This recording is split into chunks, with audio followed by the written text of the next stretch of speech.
Hello बच्चों, let's read the question. So question says that which ion has the largest radius? इसमें से कौन सा आयन है जिसका रेडियस सबसे लार्जेस्ट है? तो सबसे पहले मैं सभी का क्या करता हूँ, पीरियोडिक टेबल में पोजीशन डिसाइड कर लेते हैं, इसके बेसिस आप डिसाइड कर सकते हैं।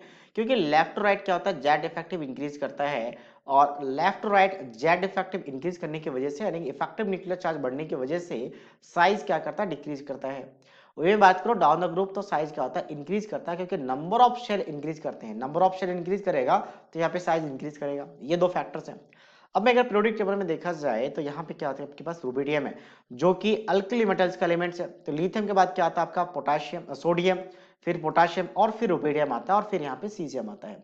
और आगे बात करूं तो इसी आगे में जाके यहाँ पे क्या आएगा, फ्लोरीन आएगा, और फ्लोरीन के जस्ट पीछे ऑक्सीजन आएगा, फ्लोरीन के जस्ट पीछे ऑक्सीजन आएगा। और ऑक्सीजन वाले फैमिली में देखा जाए तो इसको याद करने का तरीका ओल्ड स्टाइल से टीपो, ये ऐसी है और ये फ्लोरीन है। तो टोटल हमारे पास ये जो सर्कल के ये एलिमेंट्स है, ठीक है, रुबिडियम है। अच्छा एक और रहेगा फ्लोरीन, फ्लोरीन ऑक्सीजन रुबिडियम और ऐसी, ये चार चार एलिमेंट्स है, इनके साइज को कंपेयर करना है।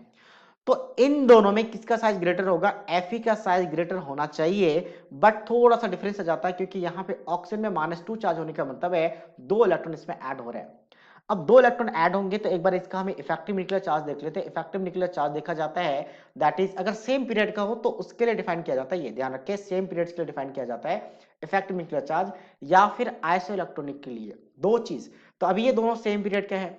इसमें इलेक्ट्रॉन की बात करें तो इनिशियली इसका एटॉमिक नंबर 8 होता है, तो नंबर ऑफ इलेक्ट्रॉन 8 होना चाहिए था, बट 2 नेगेटिव होता है, 2 इलेक्ट्रॉन गेन किया तो इसमें 10 हो चुका है। और जेड इफेक्टिव होता है प्रोटॉन अपॉन ई, मतलब प्रोटॉन पी अपॉन ई का रेशियो। तो प्रोटॉन कितने होंगे, तो प्रोटॉन तो इसका 8 रहेगा, प्रोटॉन फिक्स है। फ्लोरीन की बात करते हैं, फ्लोरीन का एटॉमिक नंबर होता है 9, तो यहाँ पे प्रोटॉन कितना है, प्रोटॉन की बात करते हैं 9 रहेगा, बट इलेक्ट्रॉन की बात करें तो इलेक्ट्रॉन भी 9 है। तो यहाँ पे E बाई पी का रेशियो तो 1 आ जाएगा, बट यहाँ की बात करें तो E ज्यादा हो चुका है, P कम हो चुका है, तो E बाई पी का रेशियो की बात किया जाए तो इसका जेड इफेक्टिव क्या हो जाएगा, यानी E बाई रेशियो 1 से ज्यादा आ जाएगा, और ये इक्वल टू 1 आ रहा है, ये इक्वल टू 1 आ रहा है। तो इसका मतलब इन दोनों में इसका साइज, क्योंकि जेड इफेक्टिव कम हो चुका है, 1 से सॉरी 1 से ज्यादा नहीं, 1 से लेस हो जाएगा।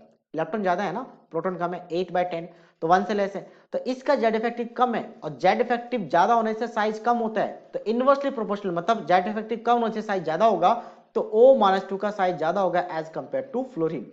ये ऐसा इसलिए होता है, एक और कॉन्सेप्ट डिसाइड कर सकते हैं कि यहाँ पे बेसिकली 9 प्रोटॉन है और बाहर टोटल 9 इलेक्ट्रॉन डिस्ट्रीब्यूटेड है दो डिफरेंट शेल में, और यहाँ की बात करें तो 8 प्रोटॉन है और टोटल 10 इलेक्ट्रॉन डिस्ट्रीब्यूटेड है दो शेल में। तो यहाँ पे 9 प्रोटॉन 9 इलेक्ट्रॉन्स को खुद की तरफ अट्रैक्ट करने की कोशिश कर रहे हैं, और यहाँ पे 8 प्रोटॉन 10 इलेक्ट्रॉन को अट्रैक्ट करने की कोशिश कर रहे हैं, तो ऑब्वियसली यहाँ पे अट्रैक्शन कम रहेगा, तो साइज ग्रेटर रहेगा। ऑर्डर बन चुका है। अब हम बात करते हैं इन दोनों में, तो ऑब्वियसली सिलिकॉन Fe का साइज ग्रेटर रहेगा एज कंपेयर टू ऑक्सीजन, क्योंकि दो ही इलेक्ट्रॉन गेन किया, बट यहाँ पे नंबर ऑफ शेल दो इंक्रीज कर रहा है। अब क्वेश्चन है कि R B positive and Se+2 में किसका ज्यादा होगा, क्योंकि यहाँ पे +2 लिखा गया है, सॉरी Se-2 में, ठीक है, आरबी पॉजिटिव Se-2 में किसका ज्यादा होगा। तो इनका एटॉमिक नंबर हमें फिर से लिखना पड़ेगा। अगर मैं आरबी की बात करूं तो एटॉमिक नंबर होता है 37, और उसके मैं इसकी बात करूं तो ये होता है आपके पास 34।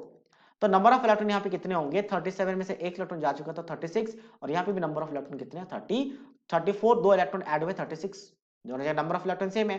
प्रोटॉन की बात करते हैं, यहाँ पे प्रोटॉन कितना है 37, और यहाँ पे प्रोटॉन कितना आपके पास, यहाँ पे प्रोटॉन है 34। तो E बाई पी की रेशियो की बात करें तो E बाई पी का रेशियो किसका ज्यादा है, तो ऑब्वियसली E बाई पी का रेशियो आरबी का ज्यादा आएगा, क्योंकि यहाँ पे इलेक्ट्रॉन तो दोनों जगह सेम है, बट प्रोटॉन ज्यादा है, और प्रोटॉन ज्यादा है तो इसका E बाई पी ज्यादा, रेशियो ज्यादा है। E by P ratio, sorry उल्टा देख रहे हैं हम, P बाई ई रेशियो देखना है हमें, जेड इफेक्टिव के लिए हमें क्या देखना है एक्चुअल में, P बाई ई।